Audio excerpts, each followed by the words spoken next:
Assalamualaikum warahmatullahi wabarakatuh.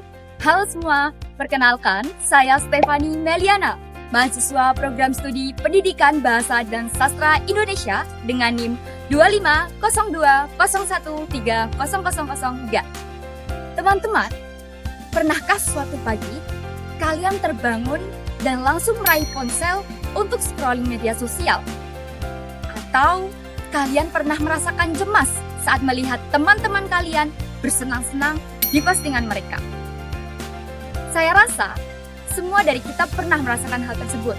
Dan tahukah kalian bahwa hal tersebut adalah salah satu nafas dari globalisasi yang kita rasakan dalam kehidupan sehari-hari. Secara sederhana, globalisasi dapat dimaknai sebagai proses menyatukan dunia yang tanpa batas. Globalisasi sendiri berasal dari kata global yang mempunyai arti universal. Berbicara mengenai globalisasi, seorang ahli, Malcolm Withers, mendefinisikannya sebagai proses sosial yang membuat batasan geografis pada keadaan sosial budaya kurang berpengaruh. Dan Immanuel Richer juga menyatakan bahwa globalisasi merupakan jaringan global yang menyatukan masyarakat di mana sebelumnya terpencar-pencar dan terisolasi ke dalam saling ketergantungan. Lalu, bagaimana kita dapat mengenali bahwa globalisasi sedang berkembang di sekitar kita? Yang pertama, adanya perubahan konsep ruang dan waktu. Yang kedua, ketergantungan antar negara.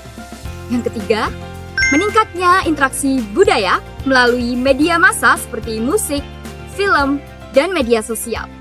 Ketiga ciri tersebut dapat kita amati dalam kehidupan kita sehari-hari. Setiap hari, kita bisa mengakses berbagai berita dari belahan dunia hanya melalui gawai dan beberapa detik saja.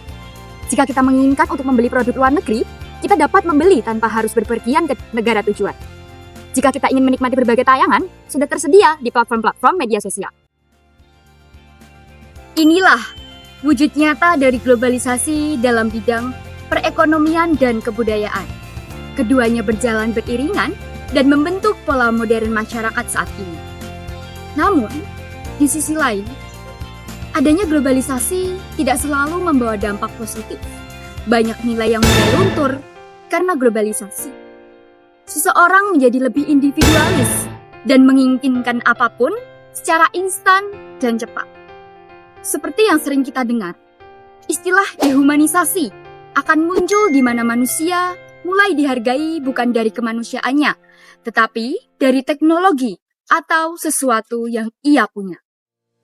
Membahas mengenai globalisasi, lalu bagaimana sebaiknya kita merespon hal tersebut?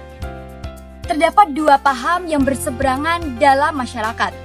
Yang pertama adalah masyarakat yang pro terhadap globalisasi, yaitu mereka yang meyakini bahwa adanya globalisasi akan membuat kehidupan lebih maju dan berkembang. Yang kedua adalah masyarakat yang anti globalisasi, yaitu kelompok masyarakat yang merespon kurang baik akan hal tersebut. Lalu, bagaimana dengan kita? Di mana kita harus memposisikan diri? Menurut saya pribadi, kita dapat mengambil posisi sebagai transformasionalis, di mana kita mengakui bahwa globalisasi memang harus terjadi dan memiliki dampak baik positif maupun negatif. Tetapi, kita tetap memiliki kendali untuk memilih dan memilah mana yang sesuai dengan nilai dan kepribadian, serta mana yang kurang sesuai. Dengan demikian, marilah kita menyikapi adanya globalisasi secara bijak. Kita sebagai penikmat adanya globalisasi boleh menggunakan teknologi, media sosial, dan gaya hidup. Namun, jangan sampai kita kehilangan jati diri. Mari kita menjadi generasi cinta global, namun tetap melek akan budaya lokal. Saya Stefani Meliana, terima kasih dan sampai jumpa. Wassalamualaikum warahmatullahi wabarakatuh.